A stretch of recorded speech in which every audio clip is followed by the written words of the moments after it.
বাস্তবটা নিয়ে একটু ভাবেন যে এই যে ২-৪ মিনিটের যে এই যে ভূমিকম্পটা দেখেন, এত বড় বড় বিল্ডিংকে আল্লাহ তাআলা কাঁপিয়ে দিলেন।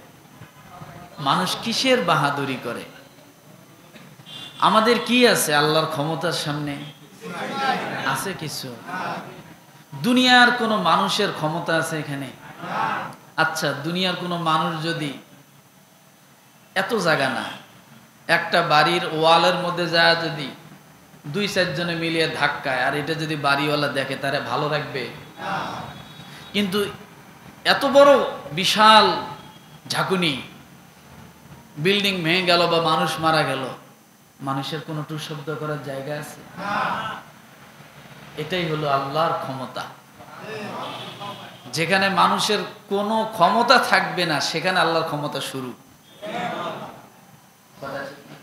একটু ভাবলেই হয়।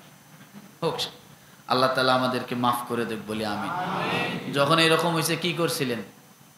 দৌড়াদৌড়ি করছিলেন?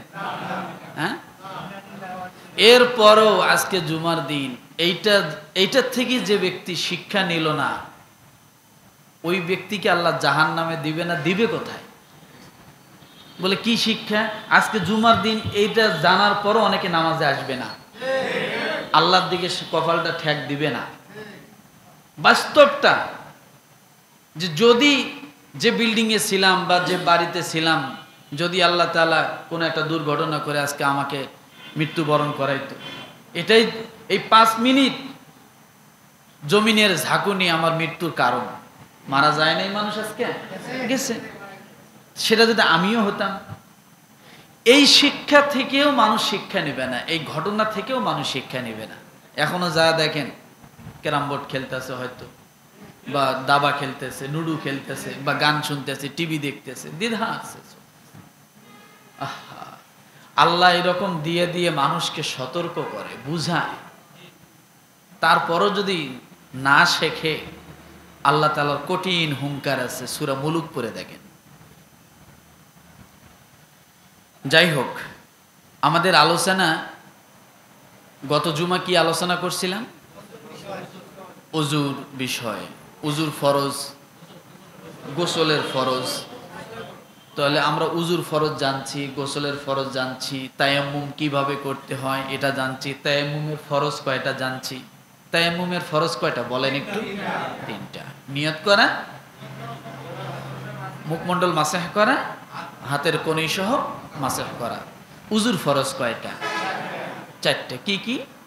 মুখমণ্ডল ধৌত করা, হাতের কনুই সহ ধৌত করা, মাথা মাসাহ করা। গোসলের ফরজ কয়টি? কি কি? গড়গড়া সহিত কুলি করা। আমি যে জিজ্ঞাসা করি আপনারা রাগ করেন? হ্যাঁ, আমি এটাকে ক্লাস মনে করি।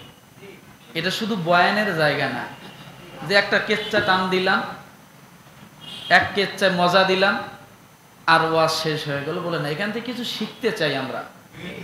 সপ্তাহে যদি একটা করে কিছু শিখতে পারি, তাহলে 1 মাসে 5 সপ্তাহ, তাহলে 5টা বিষয় আমার জানা হবে ইসলাম থেকে।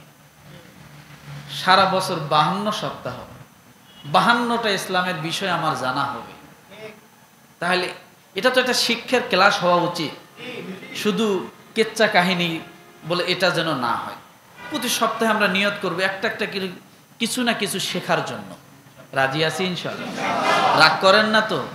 আমি যে জিজ্ঞাসা করি মাঝে মাঝে, জিজ্ঞাসা করার অর্থ হলো যত বলবেন, যত পড়বেন, তত কি হবে? নতুন নতুন রিভাইজ হবে। অনেকে হয়তো বলতে পারেন, হুজুর প্রত্যেক দিন এক কথা জিজ্ঞাসা করে। আরে ভাই, আমি একটা উদাহরণ দেই। আপনারা ডায়রিয়া রোগী দেখছেন? ডায়রিয়া হয়েছিল কারো?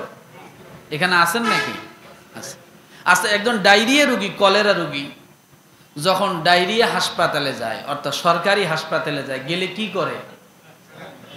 স্যালাইন দেয়। যাওয়ার সাথে সাথে একটা স্যালাইন দেবে। আপনি যতক্ষণ সেখানে থাকবেন আপনার কিন্তু স্যালাইন লাগা থাকবে। ছুটি দেওয়ার আগে স্যালাইন খুলে পাঠিয়ে দেবে। মনে করেন বাড়িতে আসছেন, আসার পর আবার পেটের সমস্যা শুরু হয়েছে, একদিন পরে আবার গেছেন, এখন যাওয়ার পরে কি দিবে? কি দিবে? স্যালাইনই দিবে। আপনি যতবার কলেরা রোগী হয়ে ডায়রিয়া নিয়ে হাসপাতালে যাবেন, গেলে আপনাকে কি দিবে? স্যালাইন। এখন যদি কোন হ্যাঁ আসলেই খালি শুধু স্যালাইন দেন, হাসপাতালে আসলেই স্যালাইন দেন, স্যালাইন ছাড়া কি আর রোগী নেই? আসলে স্যালাইন দেওয়া বন্ধ হবে তখন আপনার পায়খানা ভালো হবে, যখন আপনার ডায়রিয়া ভালো হবে, যখন ওই সময় আপনার স্যালাইন দেওয়া বন্ধ হবে। তা আপনি যখন এগুলো আমলে পরিণত করবেন তখন আমার বলাও বন্ধ হবে, কারণ যত বলবো তত এগুলা জেহেনে ঢুকবে। কথা ঠিক না? তাহলে আমরা উজুর ফরজ জানছি, তায়াম্মুমের ফরজ জানছি, এরপরে আমরা গোসলের ফরজ জেনেছি, মেসওয়াক সম্পর্কে জেনেছি, পবিত্রতা সম্পর্কে জেনেছি। আলহামদুলিল্লাহ, আজকে এই মুহূর্তে আমাদের উজু নাইকার সকলের উজু আছে না? কথা বলেন না কেন? উজু আছে। উজুর যেমন 4 ফরজ আছে, উজু ভাঙ্গার কারণও আছে। উজু করলেই যে উজু থাকবে এমন কথা না, উজু ভেঙেও যেতে পারে। উজু কি হতে পারে? কথা বলেন। উজু ভেঙে যেতে পারে। তাহলে উজু ভাঙ্গার কারণ হলো